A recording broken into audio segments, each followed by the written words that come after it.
Sometimes life is just too much for us to handle, and we get very overwhelmed. Some of us get to the point where we feel there is no way out but death. It's very unfortunate, but many people resort to taking their lives just to escape the awful world around us. Such was the case for 19-year-old Marcel Hesse, who lived in Germany. Marcel was unemployed and was described as being socially withdrawn. Marcel wanted to take his own life, but he wasn't quite sure how he was going to go out. So he approached his friend on WhatsApp in order to discuss the best method for Marcel to end his life. Several ideas were tossed around, such as hanging or CO2 poisoning. Marcel sent photos to his friend of his Swiss Army knife. Marcel stated that he had to commit suicide the following day. His friend asked him why he wouldn't just do it right then and there, but Marcel insisted it had to be done tomorrow. The day passed and the following day came. Marcel hopped onto WhatsApp again at around 6 p.m. and continued his conversation with his friend. Marcel told him that he was so drunk from drinking red wine that he could barely walk. He also told him that if he fails to take his own life, he's going to do something to end up in jail. But if he succeeded, he asked his friend to post everything to 4chan. When 6:30 p.m. came, Marcel failed. But he gave it another go by turning on his gas stove and trying to die of carbon monoxide poisoning. He sent pictures of his friend of his smoke-filled kitchen and that he would keep him updated if anyone came. Then, at around 6:55 p.m., Marcel sends his friend this photo. The photo is of Marcel, covered in blood, while giving the camera a smile. But an even scarier detail is hidden in the back. It's blurred because I can't show you, but behind Marcel is the bloody dead corpse of 9-year-old Jaden, Marcel's neighbor. His friend, however, is oblivious and continues to ask Marcel why he wants to end his life.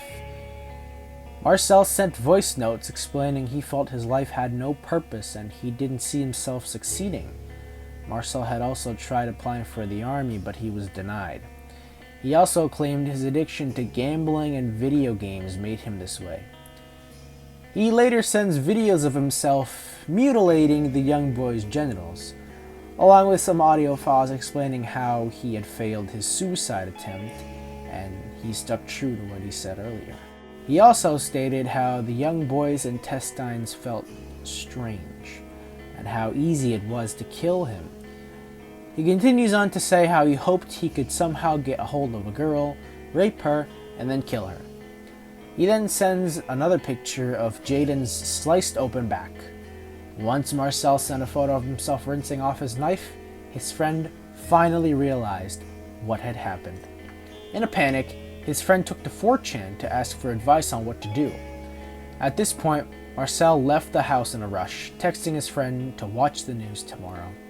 Marcel's friend texted another friend, and he explained to the friend the events that had happened.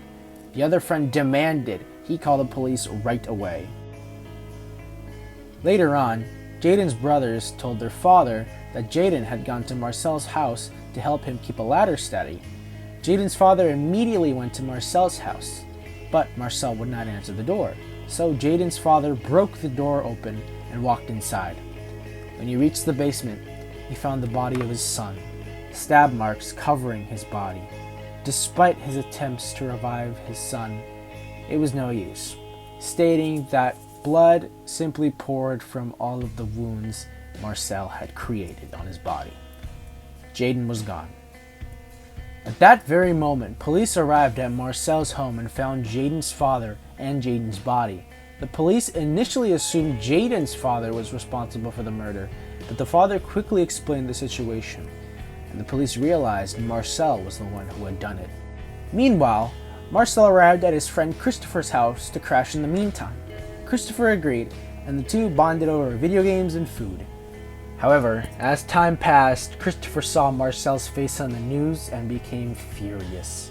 He called Marcel a child murderer and threatened to call the police.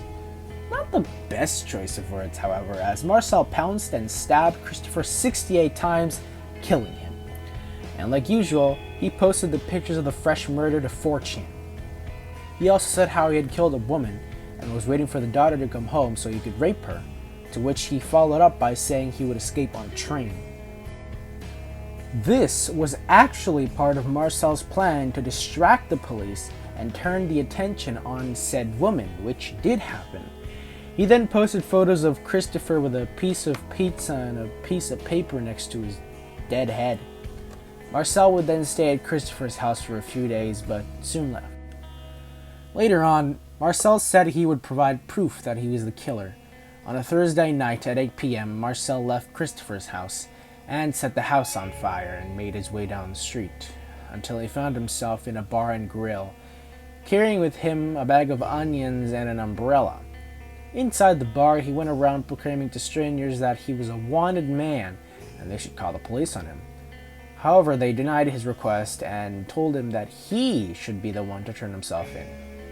And at around 8:30, Marcel was finally arrested.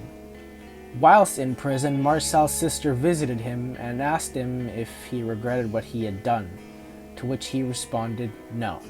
He then allegedly screamed, "I am 4chan!" The jury unfortunately declared that since Marcel is a minor, he can't go to prison. However, they did not want to release him, so they kept him in a detention center until he reached the age of 20, to which he was then sentenced to life in jail. And that is the story of Marcel Hesse. It was so nice making this video and knowing that I am back with you guys and making content again. Believe me when I say it, making content is very fun, and I absolutely love all of you, and I am so glad to be back. So, thank you guys for watching, and I will see you guys in the next video.